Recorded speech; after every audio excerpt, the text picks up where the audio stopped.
What's up, guys? What's going on? I'm Paul. This is Pauline Theology's daily devotional, man, with Trust in Jesus Ministries. Glad you're here. Glad you're listening, man. If you haven't checked it out, go ahead and check out the website, trustinjesusministries.com, where we have a lot of information that you can grab hold of to help you grow in your knowledge of the Lord Jesus.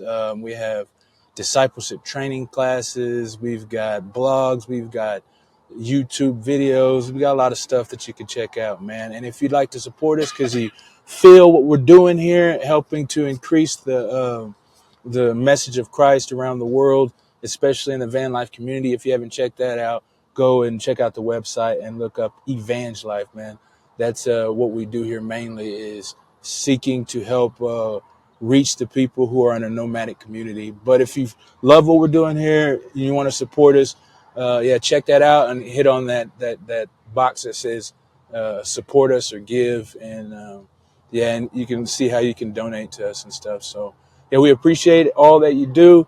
And if you can hit that like button or subscribe if you haven't yet, it's your first time you're enjoying the content, go ahead and do that. If you're on YouTube, if you are on listening to us on a podcast, I'm not quite sure what you do. Maybe you subscribe, maybe you just click to download or to do something, man. But whatever you do, man, also leave a review, man. That helps us out, push the channel out to more people so that people can check us out and see what we're doing, man. But we appreciate you guys again for listening, and we're glad that you're trying to study the scriptures with us, man, because the scriptures lead us to who God is, because it is his revelation to us. And as his revelation to us is what he wants us to know about him. And when we know about him more, then we gain a greater love for him and a greater trust for him. And that's what we've been doing as we've been seeing him being faithful and trustworthy and good and just being who he is, basically through these scriptures as we've been reading. And so today we have ended the genealogies that we went through yesterday, and now we are on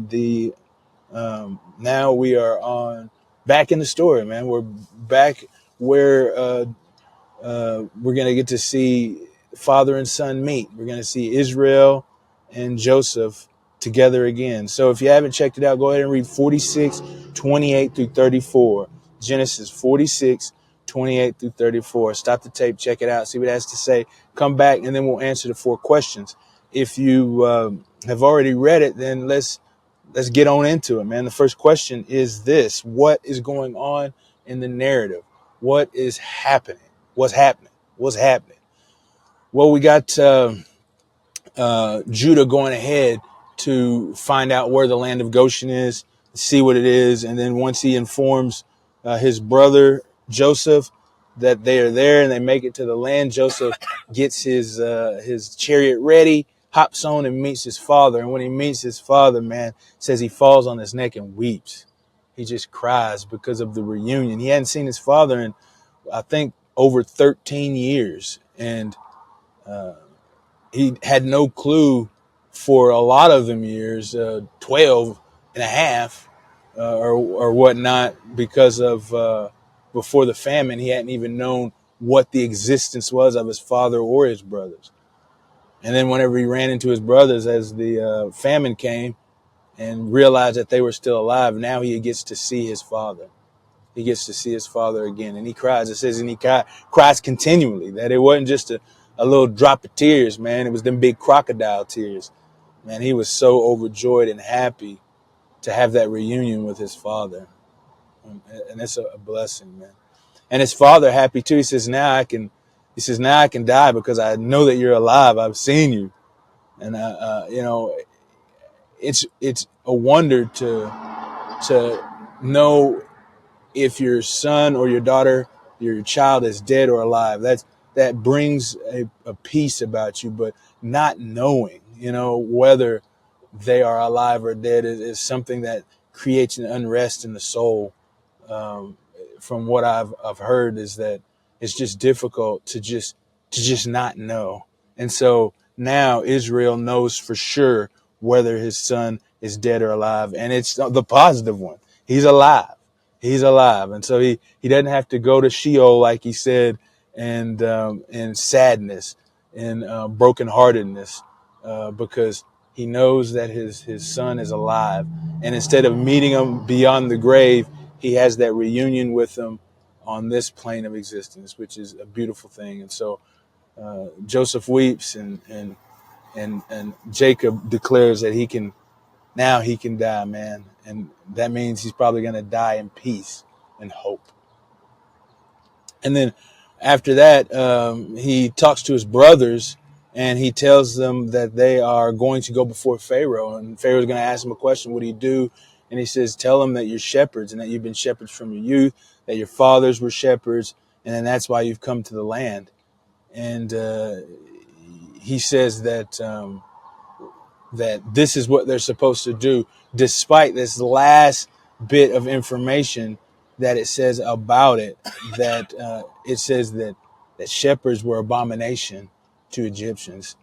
So I'm not quite sure why they put that in there, but I do know what the repercussions are for the brothers as they go down there to speak to Pharaoh and tell them that they are, in uncertain words, abominations because of the job that they do.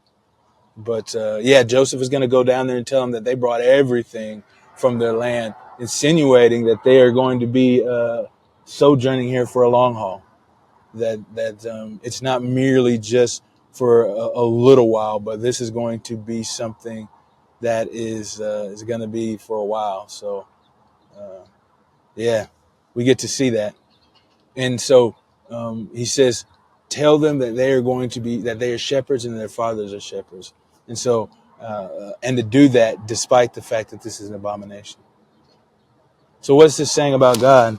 Man, it says, first off, that God is fulfilling his promise to Abraham.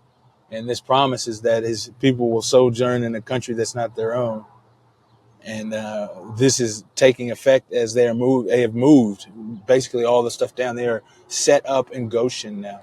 We're going to see a little bit later that technically maybe they're not legally set up before it, because they're going to go before Pharaoh and talk to him about it. But yeah, they're set up, planted, and rooted now in Goshen to be there for a while.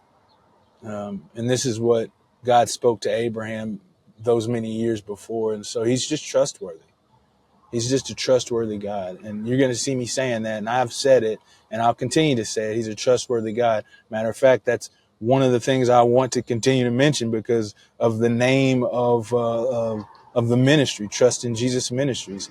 It's God is trustworthy. And so for us to trust in him is just that is his character that he outpours, and so something that we should just grab a hold of and take a hold of.